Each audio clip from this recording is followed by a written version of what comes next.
जीवन मुद्दा है। आप माधव सेवा संस्थान चैनल देख रहे हैं, जिस पर आपका हार्दिक स्वागत है। आपका है। अब पिस्तौल और कारतूस फ्लिपकार्ट के पुराने कार्टूनों में भर करके और बसों से या अन्य चीज़ों से पंजाब के अलग अलग हिस्सों में ले जाया जा रहा है, जिस पर फ्लिपकार्ट का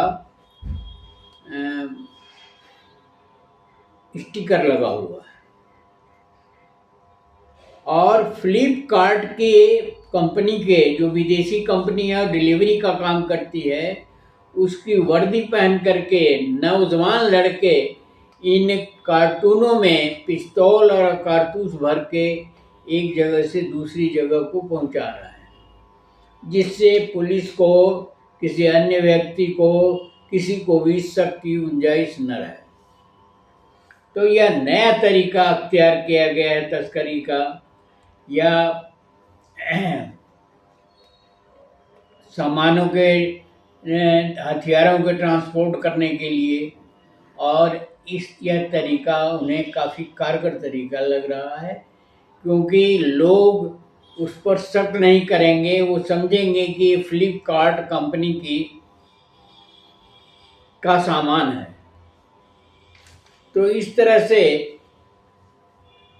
डिलीवरी बॉय बनकर, फ्लिपकार्ट कंपनी का डिलीवरी बॉय बन करके हथियारों की तस्करी की जा रही है। यह बड़ा ही सुरक्षित और संदेश से परे तरीका अपनाया गया है। इसमें पुलिस को भी कोई शक नहीं होता, या आम आदमी को भी कोई शक नहीं होता, और सामान सुरक्षित तरीके से वांछित जगह पर पहुंच जाता है। यह ई कॉमर्स का तरीका है।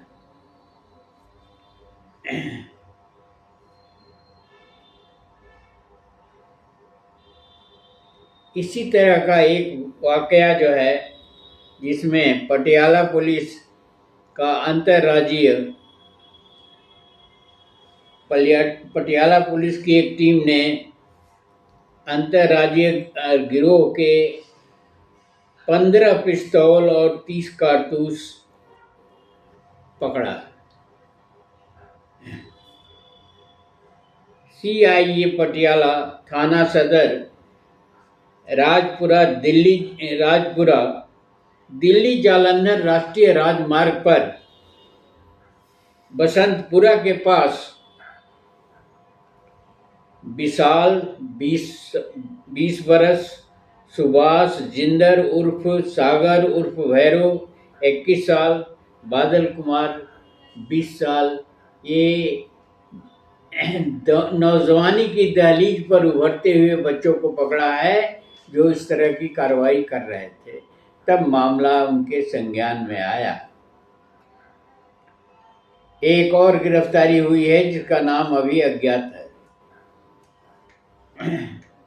ये डिलीवरी बॉय बन करके इस कार्य को अंजाम देते थे, और इसकी एवज में इन्हें पैसे वगैरह जो कुछ भी मिलते हैं। और इस प्रकार वर्दी और पैकेट तस्करी के नए कवर बने गए हैं, या तस्करी के नए तरीके बन गए हैं। और इसके पुलिस जांच में यह तथ्य उजागर हुआ। ये फ्लिपकार्ट की वर्दी पहन करके सार्वजनिक परिवहन से यात्रा करते थे, या पैक ले जाते थे, या सामान ले जाते थे, जिसे सामान्य पार्सल जैसा आभास होता था, और जिससे जांच एजेंसियों को शक कम होता था। पुलिस का मानना है कि तस्करों का यह तरीका सुरक्षा एजेंसियों के लिए चुनौती बनकर के उभरा है। अब सामान्यतः जो है, प्रसिद्ध कंपनियों के पैकेटों को कोई जब तक पुख्ता जानकारी न हो, उसको चेक नहीं करता है, और अमूमन ये माना जाता है कि यह कंपनी जो है ये गलत नहीं करेगी या इसमें शक की कोई गुंजाइश नहीं है, क्योंकि कंपनी विदेशी है और इसका काफ़ी बड़ा नेटवर्क है। अगर ऐसा करने लगेगी तो उसका नेटवर्क जो है बहुत अफेक्टेड होगा।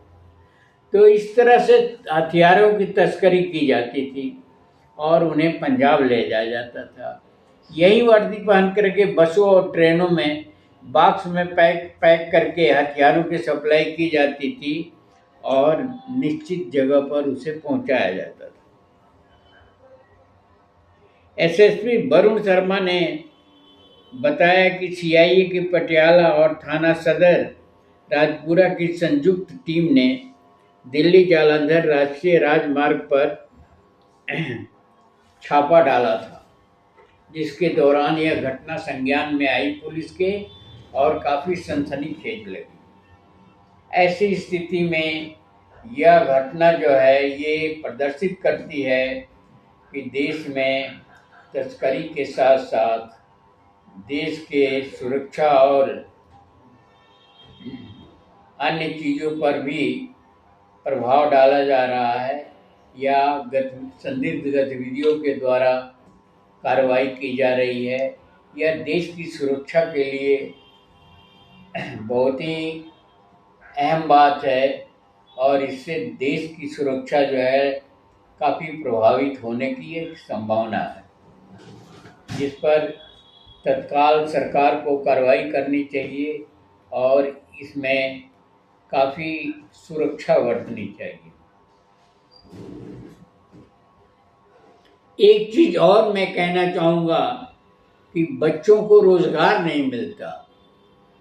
शिक्षा और रोज़गार के अभाव के कारण भी इस तरह की स्थिति आती है कि लोग बहकावे में आकर के रोजी रोटी के लिए इस तरह के गलत कार्यों में संलग्न हो जाते हैं, जिसके दूरगामी परिणाम होते हैं।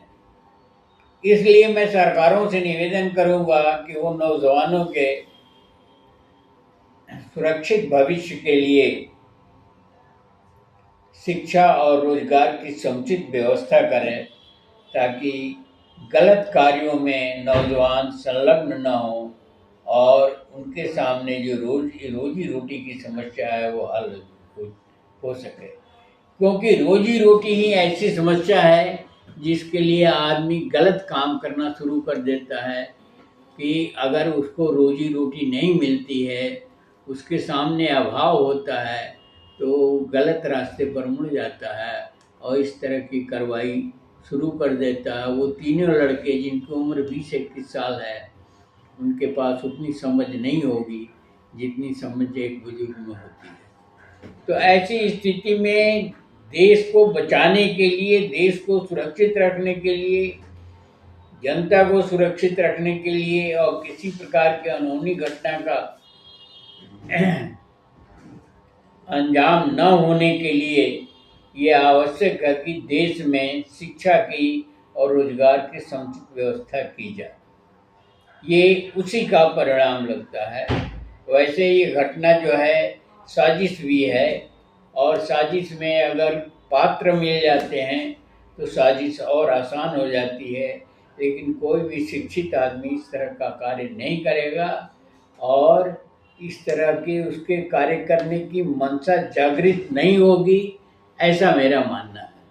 तो इस पर भी सरकार को ध्यान दिया जाना चाहिए और सरकारों को इसके बारे में गहराई से सोचना चाहिए कि अगर रोजगार नहीं मिलेगा तो जो युवा वर्ग है, जो देश का धन है, वो भी गलत रास्ते पर जा सकता है, गलत सोच सकता है और गलत कर सकता है। वीडियो को ध्यान से पढ़िए, समझिए, दूसरों को भी समझाइए, कमेंट बॉक्स में हमें भी बताइए, और चैनल को अगर सब्सक्राइब न किया हो तो सब्सक्राइब कर लीजिए। वीडियो को शेयर और लाइक करना न भूलें। धन्यवाद। जय भारत, जय संविधान।